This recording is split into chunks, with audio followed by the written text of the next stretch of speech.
All right. So the Sea Slug Census program started off with a small group of citizen scientists in one part I guess it's warm, temperate east coast of Australia. Very passionate photographers in particular who wanted to document the local species diversity. It was such a popular, and that was back in December 2013.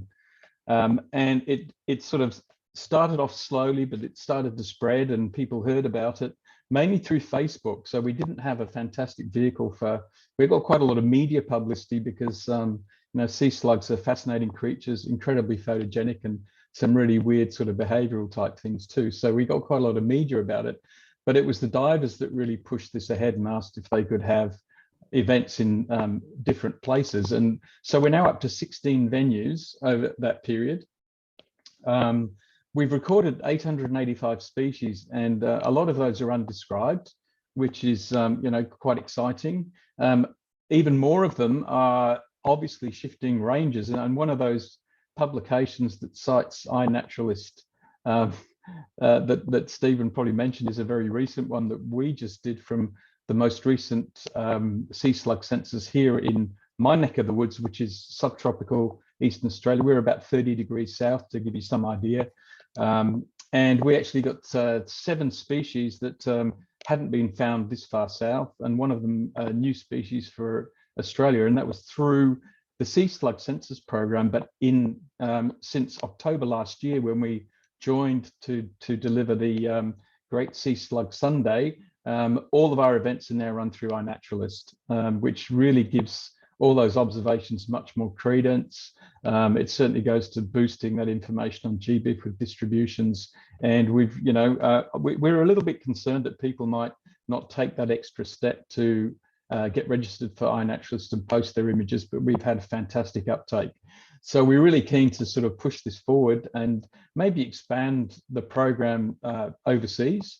We've got only 2 overseas venues at this stage: Vanuatu in the Pacific and Ambon in Indonesia, so Eastern Indonesia.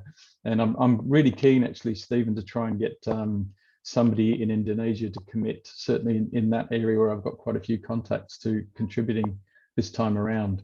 We've had 2,616 participants, so we record all that information, and a lot of the species are rare, as in they've only been found once, 343.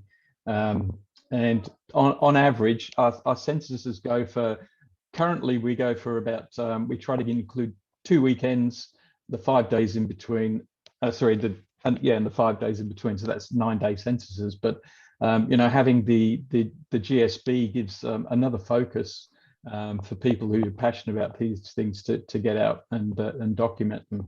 So we're really, really keen to continue that through the GSB this year, and probably get much more engagement across Australia. So, and hopefully other countries too. And I note that in sort of putting together the reports for the Great Sea Slug Sunday last year, we had some fantastic entries from South Africa, some really interesting species from there. So it'd be cool to see a lot more of those coming through as well.